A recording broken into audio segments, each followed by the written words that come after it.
What if I told you that the home you think you can afford is actually a financial trap waiting to spring? That the number the bank gives you, that pre-approval letter you're so proud of, is designed to put you in the maximum amount of debt they think you can barely handle? I'm Tom, and this is Tom Thinks. I'm here to cut through the Wall Street jargon and give you the real talk on your money, even if it hurts your feelings a little bit. The debt dilemma. Look, let's start with a story that's playing out in thousands of households right now. Someone has $7,000 in credit card debt across 4 different cards. It's gone to collections. They've got the money to pay it off, but just barely. Their gut tells them to bite the bullet and pay in full, but they're also thinking about buying a house in a few years. So they're asking the internet, should I settle for less or pay it all? Now, here is the secret that nobody in the mortgage industry wants you to understand. That question, that exact moment of hesitation, is where your entire home ownership dream either becomes reality or turns into a financial nightmare. Because here's what happens when you walk into a bank with collections on your report. The loan officer sees those 4 accounts, sees that you settled for less than you owed, and their brain immediately calculates risk. They're not thinking about your fresh start. They're thinking about 30 years of payments and whether you'll prioritize their mortgage over your next financial emergency. The research shows something fascinating about how lenders think. Payment history makes up 35% of your FICO score. That's the single biggest chunk. When you settle a debt, it shows up on your credit report as settled for less than full amount. That phrase, that little notation, tells lenders you didn't fulfill your original obligation. It tells them you negotiated your way out. And while that might sound smart to you, to them it sounds like someone who might negotiate their way out of a mortgage payment during tough times. Here's where it gets really interesting. Some collection agencies automatically delete accounts once they're paid or settled.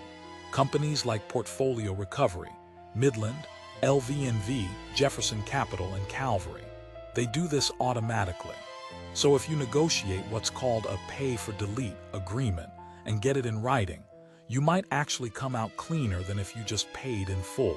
Because paying in full might still leave that collection on your report for 7 years, just marked as paid. The clock on those 7 years. It starts from the date of the first delinquency that led to the collection, not when it went to collections, not from your last payment, from that very first missed payment. So if you're thinking about timing your home purchase, you need to know exactly when that clock started ticking. Now I know what you're thinking. Tom, just tell me the number. How much will settling hurt my score? The honest answer is it depends. It depends on how old the debt is. It depends on what else is on your report. It depends on whether you get that delete agreement. But here's what I can tell you for certain. That $7,000 you're thinking about saving by settling, that's nothing compared to what it could cost you in mortgage interest over 30 years if your credit score drops even 50 points. We're talking tens of thousands of dollars, maybe hundreds of thousands, because when you're buying a house, every point on your credit score translates to real money, every month for 30 years. So that gut feeling to pay it all, that's your financial survival instinct talking. Listen to it. The subscription trap. Moving on to something that seems completely unrelated, but is actually destroying people's home ownership dreams without them even realizing it. Subscription services. You've seen the ads, try it free, cancel anytime, no commitment. And then what happens? According to the Federal Trade Commission, companies like Instacart have been charging people annual membership fees after free trials without getting proper consent. People get signed up for subscriptions without even knowing it. Now, stick with me here, because this is where it gets interesting. Let's do some math. The average American household has 12 subscription services. 12 streaming services, meal kits, fitness apps, beauty boxes, software subscriptions. Let's say they average $20 each. That's $240 a month. That's $2,880 a year. Now, what does that have to do with buying a house? Everything. When you apply for a mortgage, the lender looks at your debt-to-income ratio. They add up all your monthly obligations. And guess what counts as an obligation? Those subscriptions, every single one of them. That $240 a month. That could be the difference between qualifying for a $300,000 mortgage and a $250,000 mortgage. That's $50,000 less house, because you needed to watch every streaming service and get monthly snack boxes. But it gets worse. These subscriptions create what I call financial inertia. They're small enough that you don't notice them, but they add up to a number that would make you gasp if you saw it all at once. They're the financial equivalent of death by 1,000 cuts. And here's the psychological trick these companies use. They make canceling difficult. They hide the cancel button. They require phone calls during business hours. They offer you just one more month free to keep you hooked. They're designed to create friction, because they know that friction means you'll probably just give up and keep paying. The FTC is cracking down on this. They're going after companies that don't clearly explain auto-renewal policies. But by the time they get caught, how many people have already had their debt-to-income ratio ruined? How many people have already been denied mortgages because of $20 here and $30 there? Now, here's what you need to understand about mortgage underwriting. They don't care if you think you can cancel Netflix when you buy a house. They care about what's on your bank statements right now. They care about recurring charges. They care about patterns. And 12 different subscription services draining your account every month. That's a pattern of financial leakage. That's someone who might struggle when the water heater breaks or the roof needs replacing. Because if you can't say no to a $20 subscription, how are you going to say no to a $2,000 emergency repair? The system is designed to keep you in a state of perpetual financial consumption. And that state is incompatible with home ownership. Home ownership requires sacrifice. It requires saying no today so you can say yes tomorrow.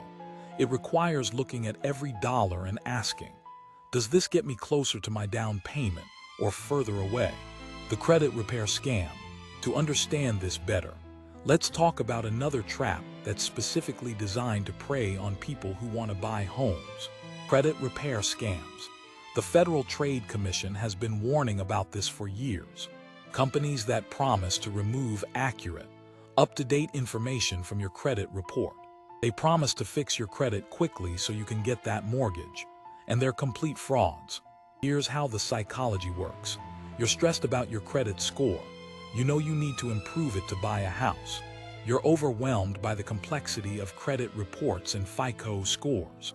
Along comes a company that says, we can fix it for you. We have secret methods. We know the loopholes. And they charge you hundreds, sometimes thousands of dollars. For what? For sending dispute letters to credit bureaus. Letters you could send yourself for the price of a stamp. Now here's the brutal truth about credit repair. There are no shortcuts. There are no secret methods. There's just time, discipline, and paying your bills. That's it. Those companies that promise to remove accurate information, they're either lying or engaging in illegal practices. And if they do somehow manage to get accurate information removed temporarily, guess what happens? It comes right back, because creditors verify the information, and then you're out your money and right back where you started. Here's what's even more sinister about these scams. They prey on hope. They prey on the desperation of someone who can see the home ownership dream slipping away. They use language like, we'll help you get the keys to your dream home. They show pictures of happy families in front of beautiful houses. They're selling a fantasy. And they're doing it to people who can least afford to throw away money. Because if you're trying to save for a down payment, every dollar counts. Every dollar you give to a credit repair scam is a dollar that's not going toward your future. Now let me be clear. There are legitimate ways to improve your credit: paying down debt, making payments on time, keeping credit card balances low, disputing inaccurate information. These things work, but they're slow, they're boring, they require patience. And in a world that promises instant gratification, patience doesn't sell. So these scams flourish. They flourish because the mortgage industry has created a system where your entire financial worth is reduced to a three-digit number. And when that number determines whether you get the house or not, people get desperate. They'll try anything, even things that make their situation worse. The FTC says it clearly: don't believe companies that promise to remove accurate information. But people still fall for it, every single day.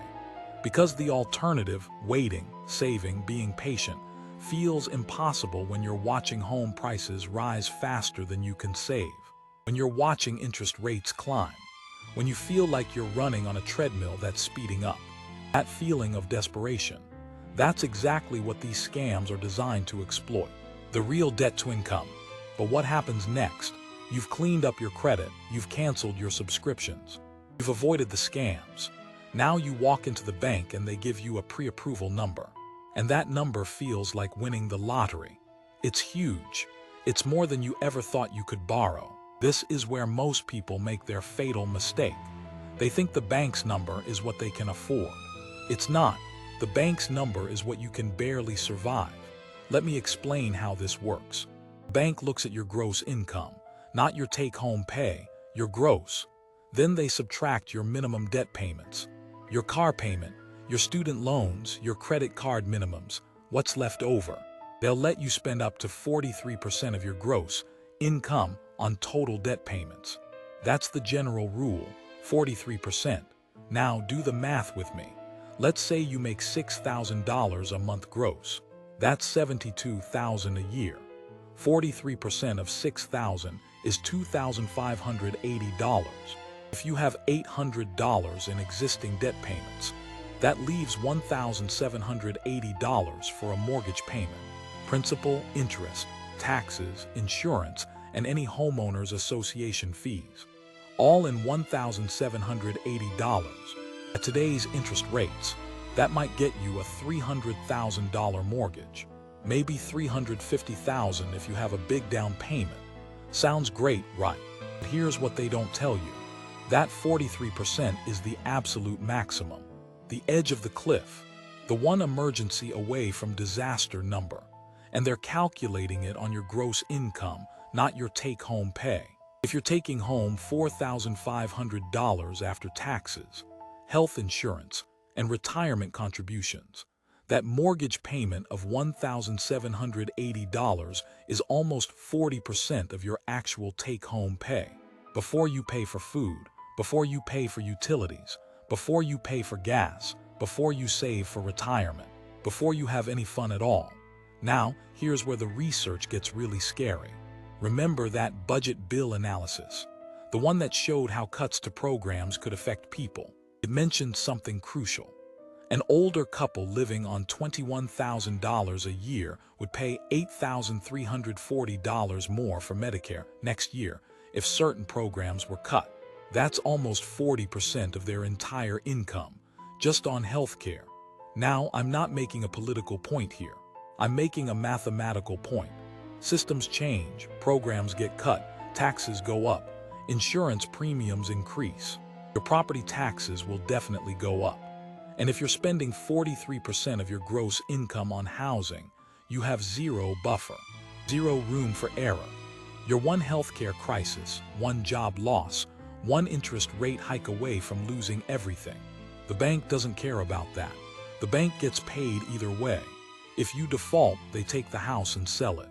You're protected. You're not, so that number they give you, that beautiful, shiny pre-approval number, it's a trap. It's designed to get you to borrow the maximum amount so they make the maximum interest. It's not designed for your financial safety. It's designed for their profit. And once you sign those papers, you're locked in for 30 years. 30 years of payments that feel heavier every month as life gets more expensive. 30 years of watching your friends take vacations while you're fixing a leaky faucet. 30 years of stress every time the economy hiccups. Is that really what you want? Emergency fund gap. Let's talk about what happens after you buy the house, because this is where the real financial test begins. You've heard you need an emergency fund, 3 to 6 months of expenses. But when you're buying a house, that number needs to be completely rethought. Let me walk you through why. First, your expenses just went up. way up, you're now responsible for everything. The roof, the plumbing, the electrical, the lawn, the appliances. Everything that breaks is now your problem. And things will break. The average homeowner spends between 1 and 4% of their home's value on maintenance and repairs every year. On a $300,000 house, that's $3,000 to $12,000 every year. That's not including upgrades. That's just keeping what you have from falling apart. Now, remember that subscription math from earlier. That $240 a month. That would cover your annual maintenance if you saved it instead of spent it. But most people don't. They buy the house at the absolute maximum of their budget, with just enough down payment to avoid private mortgage insurance, and with maybe 1 month of savings left over. Then the water heater breaks, $1,500. The air conditioner goes out in July, $5,000.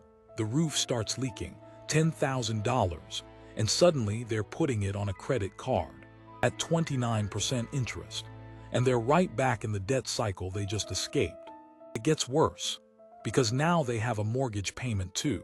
So they're paying the mortgage plus the new credit card debt plus the interest on that debt. And they're one missed paycheck away from disaster. This is how people lose houses.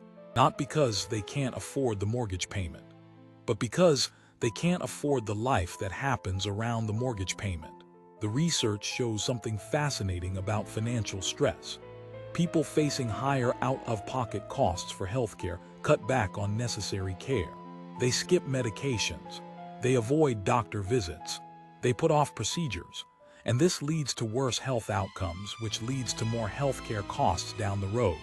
It's a vicious cycle. Now apply that same logic to home maintenance. You notice a small leak in the roof. It'll cost $500 to fix, but you don't have $500. So you put it off. The leak gets worse. Now it's damaging the ceiling. Now it's $2,000 to fix. You still don't have it, so you put it off more. Now there's mold. Now it's $10,000 and a health hazard. This is how small problems become catastrophes. This is how people go from homeowners to foreclosure statistics and the bank's 43% debt-to-income ratio calculation.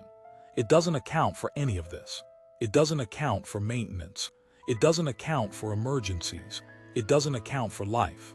It assumes you'll live in a bubble where nothing ever breaks, nothing ever goes wrong, and your income only goes up. But life doesn't work that way.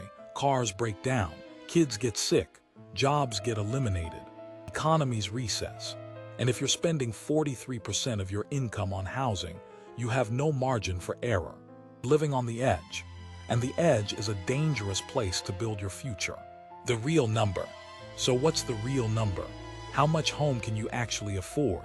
Let's do the math backwards. Start with your take-home pay, not your gross. Your actual after-tax, after-retirement contribution, after-health insurance take-home pay. Now subtract all your non-housing expenses. Food, utilities, gas, insurance, car payments, student loans, everything. Be honest. Use your actual spending from the last 3 months. What's left? That's your true discretionary income. Now take that number and cut it in half. Half for housing, half for everything else. Savings, vacations, emergencies, fun. That's your real housing budget. Not what the bank says you can borrow. You can actually afford without losing sleep. Let me give you an example. If your take-home pay is $4,000 a month and your non-housing expenses are $2,000, you have $2,000 left. Half of that is $1,000. That's your real housing budget. $1,000 a month. All in. Principal, interest, taxes, insurance, everything. At today's interest rates with a 20% down payment, that might get you a $200,000 house. Maybe $225,000. Not the $350,000 the bank pre-approved you for. But here's the beautiful part of that smaller number. You can sleep at night. You can save for retirement. You can take a vacation. You can handle emergencies. You can live, not just survive. Live, you have margin, you have freedom, you have choices. When the water heater breaks, you don't panic. You write a check. When your car needs new tires, you don't put it on a credit card. You use your savings. When you want to visit family for the holidays, you don't have to choose between that and your mortgage payment. You can do both. This is what real wealth looks like. It's not the biggest house on the block. It's the most financial security on the block. It's the ability to weather storms. It's the freedom to make choices. It's sleeping well at night knowing that you're not one emergency away from disaster. Now I know what you're thinking. But Tom, housing prices keep going up. If I don't buy now, I'll never get in. And you might be right. But here's what I know for certain. A house you can't afford is not an asset. It's a liability. It's a ball and chain. It's 30 years of stress. It's missing your child's soccer game because you're working overtime to make the payment. It's arguing with your spouse about money every month. It's watching your friends go on vacations while you're painting the spare bedroom because you can't afford to go anywhere. Is that really the dream? Or is the real dream freedom, security, peace of mind? The number is lower than you think, much lower. But that lower number comes with higher quality of life, higher happiness, higher security. And in the end, isn't that what we're all really buying? Not just a house, a home, a safe place, a foundation. And you can't build a strong foundation on financial quicksand. You need solid ground. You need margin. You need that lower number. Because in the marathon of life, it's not about how fast you start. It's about how well you finish. And finishing well means finishing with your finances intact, your family secure, and your future bright.